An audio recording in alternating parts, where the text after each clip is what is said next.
Today, we're going to be taking a look at the Star Wars Black Series and New Hope Luke Skywalker, or Farm Boy Luke Skywalker. And this is a semi-newish figure. He came out in 2025, and I think it was one of the earlier waves. And genuinely, I never really had much of an interest into him, but I went into a local kind of collector store, and he was in the display case for $10. Now, he's a new figure, which is a little weird. He's out of box, obviously. It's out of box. He's missing one accessory. One. And if you're looking at it, you're clearly like, what accessory is he missing? He has the binoculars, he has the lightsaber. There's a dumb little pouch that goes on the back here he's missing, and that's it. Like, I'm not joking. He had everything else and was $10. I don't care about a stupid little pouch. I am good. If I didn't look up the review, I would have never even known. I would have never known. But this is the Luke Skywalker, and he looks pretty good. Now, in my opinion, this is the most iconic Luke design. It's not his best design, but I feel like when people think of Luke Skywalker, they often picture this design. I think this is the one that I picture when I think of Luke Skywalker. I usually think about this. It's just something about Episode 4, A New Hope, Star Wars, whatever you want to call it. There's all those things. This is the design I just think of, and it is a great looking design. It really is. As plain and basic as it is, it's just a memorable design. And as far as he goes, just details-wise, very good sculpt work on the clothing here. Very kind of like, wrinkly and whatever. It looks like he's actually, had some motion going on here. It looks pretty all right.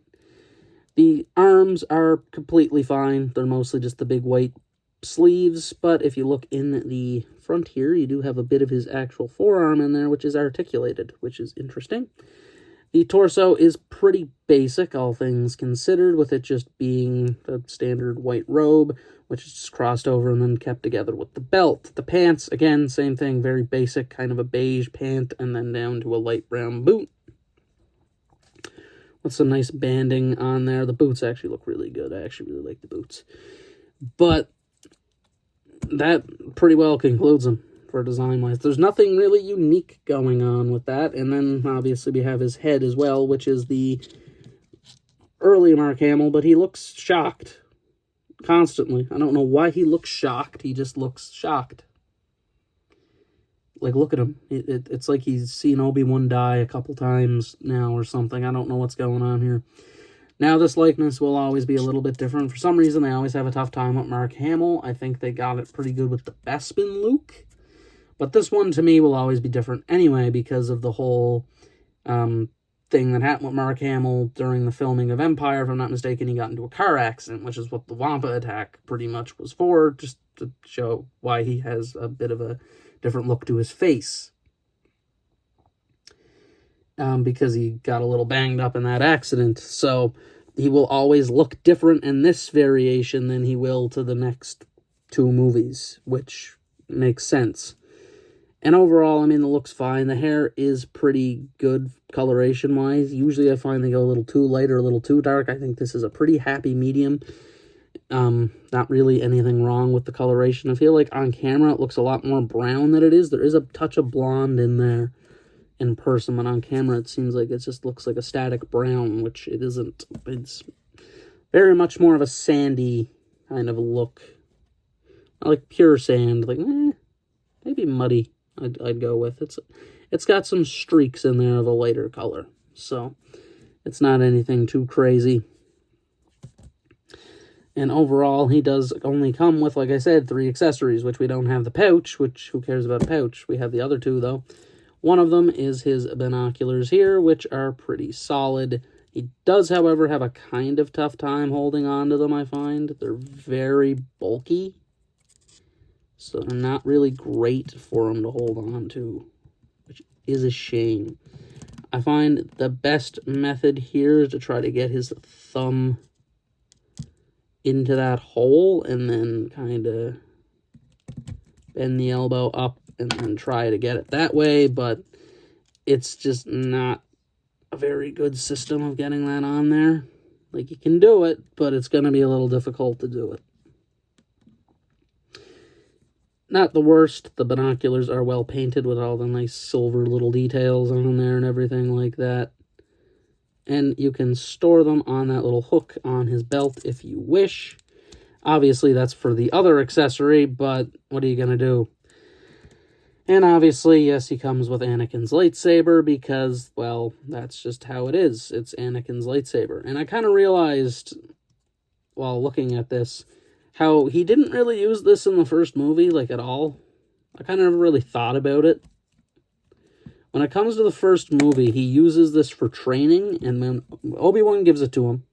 He ignites it, he puts it on the belt, and then he uses it for training on the way to the Death Star. On the way to Alderaan, I guess, not to the Death Star, but they ended up going to the Death Star. And then, after that point, I don't think we ever see it again until Episode 5. I don't think we see it till Empire. So he just kind of has it. As iconic as it is, he just never used it in the movie. He just never used it in the original Star Wars. He just never did.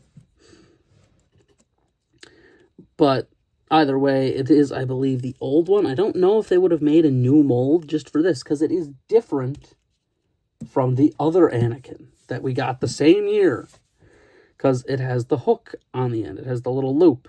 This one is built for the hooks and loop system of lightsaber storage, but the new one has the peg system.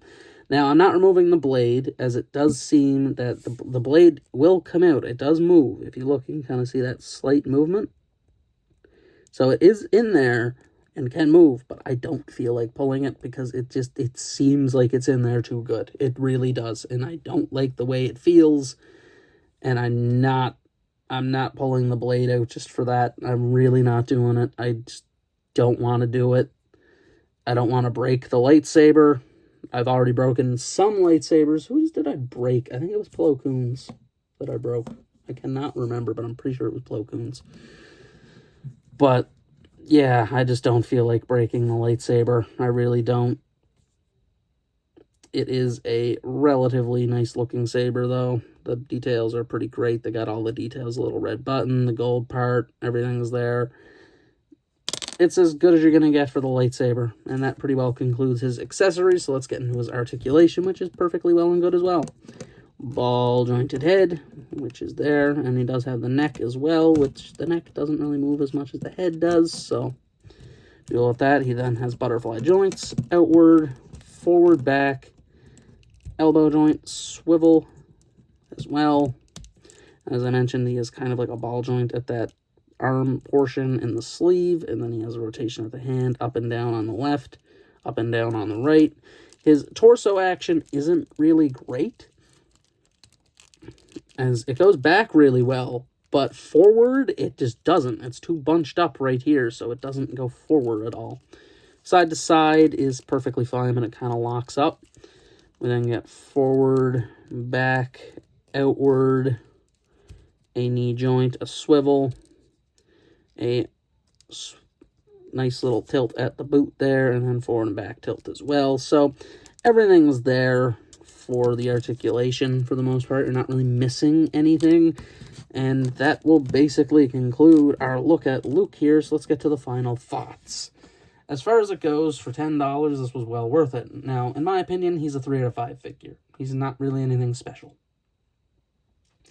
He's fine. I don't have any major issues with it or gripes, but he just doesn't do anything unique, honestly. There's nothing that's like, wow, this is the generic Luke Skywalker, like I said. And genuinely getting him for $10, I'm completely fine with it. I really am. I am completely fine with it. It is a good buy, in my opinion. But just everything about it, I mean, he's good. He's does everything average. The articulation, there's nothing crazy. He's not going to get no crazy range. He's not going to do anything crazy. This is just a Luke Skywalker to have a Luke Skywalker. He's the generic 6-inch Luke Skywalker. He really is. And then, like I said, he gets a 3 out of 5 for it. He's perfectly well and good. If you want to get him, I'm sure he's available in lots of places. If you can get him on sale, even better. But that pretty well concludes my review of the Star Wars Black Series, A New Hope, Luke Skywalker. This has been Eilt signing out.